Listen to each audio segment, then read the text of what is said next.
Kita beralih ke Jawa Tengah, Tribuners. Kasus pasien COVID-19 asal desa Tambong Wetan, Kecamatan Kalikotes, Kabupaten Klaten, yang dikabarkan meninggal ternyata masih hidup, akhirnya ditutup. Pihak rumah sakit mengakui kesalahannya dan meminta maaf kepada pihak keluarga pasien. Meski begitu, pemerintah setempat menyayangkan kebijakan RS tersebut yang terkesan tidak profesional hingga menimbulkan kesalahpahaman informasi. Kejadian tersebut merupakan pertama kali terjadi di wilayah desa Tambong Wetan dan diharapkan tidak terulang kembali. Selengkapnya akan disampaikan rekan jurnalis Tribun Solo, Septiana Lestari, yang kini sudah terhubung bersama kami. Halo Septi. Halo Dea, selamat sore. Iya Septi, berdasarkan informasi yang sudah Anda himpun, bisa Anda ceritakan bagaimana sebenarnya awal mula atau kronologi kasus ini? Ya, sebelumnya dikabarkan dari salah satu warga desa di Kecamatan Kalikotes, Kabupaten Klaten, dikabarkan meninggal dunia, yakni perempuan berinisial S berusia 44 tahun.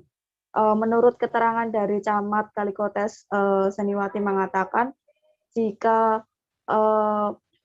awal mulanya pada pukul 7 malam, dikabarkan dari pihak keluarga, dikabarkan dari Dinas Kesehatan Kabupaten Klaten jika salah satu anggota keluarganya meninggal dunia. Kemudian dari pihak memberikan instruksi kepada Satgas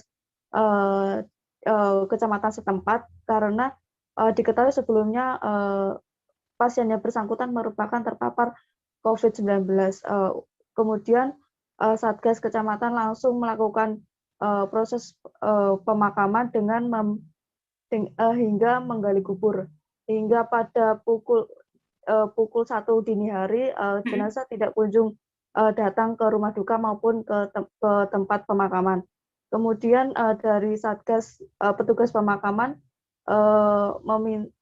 menginformasikan kepada pihak keluarga dan pihak keluarga mencari tahu di rumah sakit kenapa kok belum datang seperti itu. Kemudian dari rumah sakit mengabarkan jika ternyata jenazah tersebut bukan merupakan saudara S, perempuan berinisial S yang merupakan warga desa Kalikotes, melainkan warga berinisial S yang merupakan warga dari Kecamatan Bayat, seperti itu.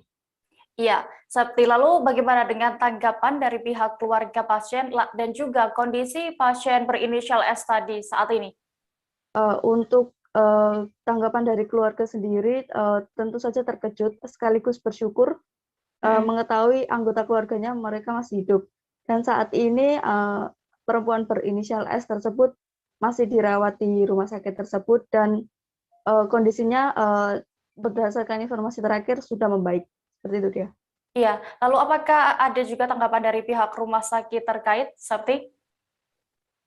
Atas kejadian tersebut, pihak rumah sakit langsung mengklarifikasi kepada pihak keluarga dan memohon maaf atas kejadian tersebut, dan pihak keluarga juga menerima dan memaklumi kejadian tersebut. Seperti itu. Iya. Baik, terima kasih rekan jurnalis Tribun Solo, Septiana Lestari, untuk laporannya. Selamat kembali bertugas.